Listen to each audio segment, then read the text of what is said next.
Why is it that when the religious make claims about their religious beliefs, they always come off as absurd to the non-believer?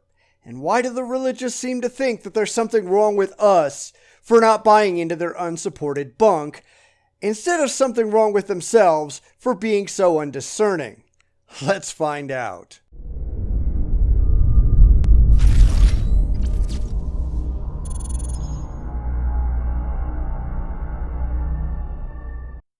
This time, we visit with Windmill Ministries in a short sermonette where the pastor, whose name I don't know, tries to say that atheism is obsolete because he really likes Christianity.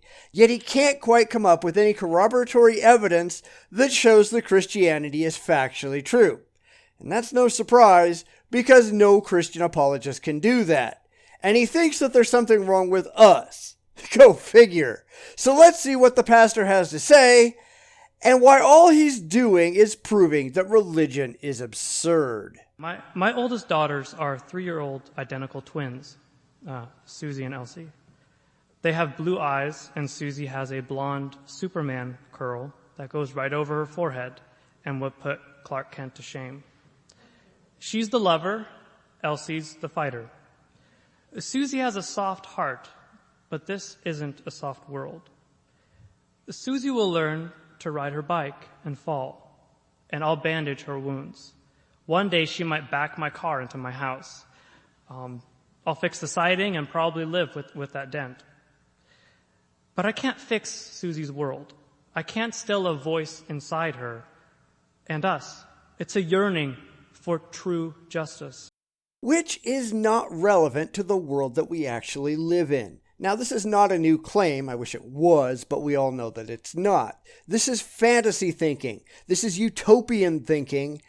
And we don't live in a utopia, nor will we ever do so. Just because you want that kind of a world doesn't mean that you actually get it. This is really immature, irrational thinking that leads in the religious sense to delusion.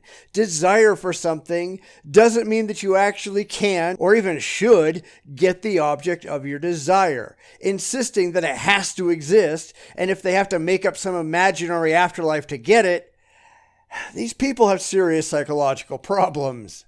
It's an aching for things to be put right. Yet this world can't be bandaged or undented. No, it can't. Therefore, you have to learn to live with the world as it is, not as you wish it was. And I know I say that all the time, but there are people who simply cannot come to grips with the reality that they live in, so much so that they desperately want to inhabit a fantasy world that isn't real because it's far more emotionally comforting than the world they're actually in. Now, Ben Shapiro has a saying that works great here. Facts don't care about your feelings.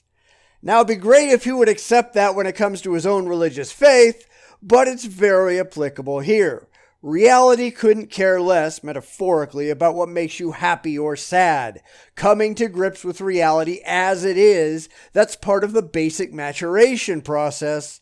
And these people, whether they like it or not, are absurdly immature. And for some reason, they seem to be perfectly fine with that, even proud of it. There is something wrong with them. The scholar N.T. Wright says, Christians believe that in Jesus of Nazareth, the voice that we thought we heard became human and lived and died as one of us. Okay. Some pithy statement about religion doesn't actually change the reality of the situation. There's no evidence at all that Jesus, the Jesus described in the Bible, the supernatural God Jesus that did miracles, there's no evidence that that Jesus was ever real. There's no reason anyone with half a brain should take that Jesus seriously, no matter how good it makes you feel to believe it. Those that do are not using their brains, they're using wishful thinking. This world doesn't need a bandage or a remedy. It needs a resurrection. No, it needs people to deal with the reality that they find themselves in. Because while they may never solve all of the problems, we're not going to solve any of them if all we're willing to do is kneel down and talk to ourselves. Absolutely no problems have ever been solved that way. They're only solved by people getting on their feet and working toward a real-world solution. Christianity is true because of the event, the person, the aftermath, and the explanation of the resurrection. No. Christianity would be true if there was any objective evidence for any of that. But there isn't. All Christians have is an ad hoc rationalization that makes them feel better, but cannot be demonstrated to have ever happened at all. Oh, they want there to be evidence. A lot of them are even convinced that evidence has to exist because they're so emotionally attached to their beliefs that they cannot imagine they aren't so. But none of them can actually present a single shred of objectively demonstrable evidence for any supernatural event that is recorded in the Bible, or any other holy book for that matter. It's just not there, and all the wishing and dreaming in the world won't make it appear. The resurrection was a historical event supported by early sources. No, it wasn't, and this is something I have to take on all the time. It was a claim made in a book of mythology, stemming from 4 anonymous accounts that stole from each other and other stories, and still managed to get it all wrong. Claims are not facts. Facts have to be found to support these claims. No such facts exist. Virtually no skeptical scholar denies that Paul, Peter, and James had experiences of the risen Jesus independent of the Gospels. Paul doesn't even pretend to have had an experience with any so-called risen Jesus. He only had a vision. If you don't even understand your own theology, you've got some serious problems. Second, Jesus was unique. No, Jesus wasn't. In fact, we find multiple characteristics that were just lifted from other pre-existing messianic figures. The combination of these characteristics may have been unique, but the characteristics themselves certainly were not. And by that metric, all imaginary gods are unique because they're all constructed in such a way as to appear that way. His claims to divinity are unprecedented. Which isn't true, but even if it was, that doesn't make those claims valid. Anyone can claim anything that they want to. That doesn't make those claims true. The earliest sources we have ascribe divinity to Jesus and describe him in divine terms, one who receives worship, calms storms, forgives sinners. To deny this is to be ill-informed. To affirm it is to pose the Jesus question. Why would anyone believe in Jesus? Because that's really the only question I care about. When it comes right down to it, there's no reason to take any of this nonsense seriously, because everything you're saying is based on emotion, not fact. It's based on feelings, not evidence. You want it to be true, so you insist that it is. That's why you're in a room filled with people who already uncritically believe what you do, instead of doing a presentation in front of a room of skeptics. Because skeptics are going to laugh at you. Who do you say he is? A myth. A legend. He may have been loosely based on a real person or persons, some itinerant preacher, one of dozens of self-professed messiahs that wandered the streets at the time, but certainly not what he's described as in your big book of multiple choice. Third, the resurrection explains the origin of Christianity. Which still doesn't make the resurrection true. Now, if you want to claim that the resurrection is necessary for Christianity to have any validity, yeah, I might agree with you. That just means that Christianity has no validity. I'm sure you wouldn't like that fact. I can't emphasize it enough. Every day, we believe extraordinary claims on less than extraordinary evidence. Not me.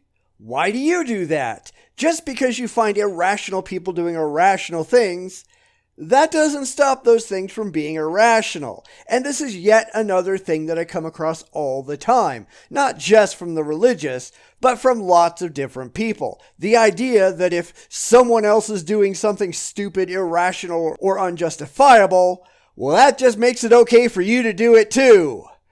That's just dumb. Hey, everybody's jumping off that cliff. It must be okay. A stranger wins the lottery. The odds are astronomical. All we need to be convinced is a single ticket, a piece of paper. That's not how lotteries work. Someone, usually multiple someones, win lotteries. The odds of it being you are low in any given lottery, but since someone is going to win, it is possible that it might be you. That's why people play the lottery. Someone always wins if their numbers come up. The resurrection provides so much more than a winning ticket. No, it doesn't. Because with a lottery, you can prove that the money is real, that the numbers are real, and that someone wins, etc. You have none of that with the resurrection. It alone explains, grounds, begins, and justifies the most significant movement in world history. It doesn't prove that said movement has any rational, intellectual, or evidentiary underpinning. Naturalistic explanations don't even begin to touch it. To touch what? Because I hate to say it, but I have yet to find any reasonable or rational question that cannot be at least potentially explained by naturalism. Those answers might not be emotionally comforting, but as I've said before, so what? Its explanation is clearly supernatural. There is nothing that is clearly supernatural because no one has any explanation for what the supernatural is. No one can explain what quantifies the supernatural. No one can present a single example of the supernatural for examination. It seems like supernatural becomes little more than a label for things that people either don't get or don't like the naturalistic explanation for.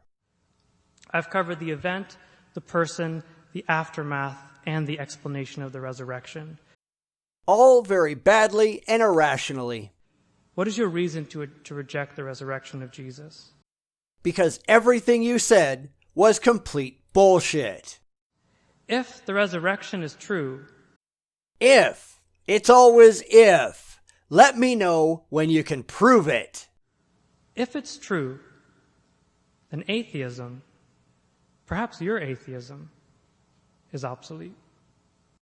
Which isn't what that word means. By definition, obsolete means no longer produced or used or out of date.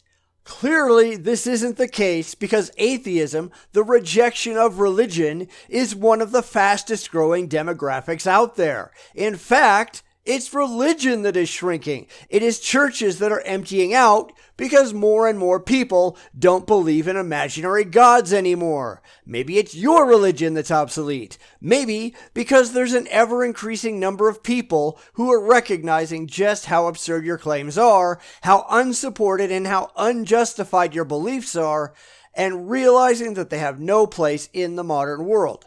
Your side is losing badly, whether that fact makes you feel good or not. You're not going to get the previously faithful back because they can all see through your scam. They recognize that appealing to emotion doesn't make the appeal worthwhile. It certainly doesn't make it true. Only evidence does that, and whether you like it or not, you have none. That's why all of these impassioned pleas, all conveniently aimed at the already faithful and gullible, don't impress anyone. If you want to convince atheists, you have to talk directly to them, and you have to have objectively verifiable evidence for anything that you're claiming. Do you have any? That's what I thought.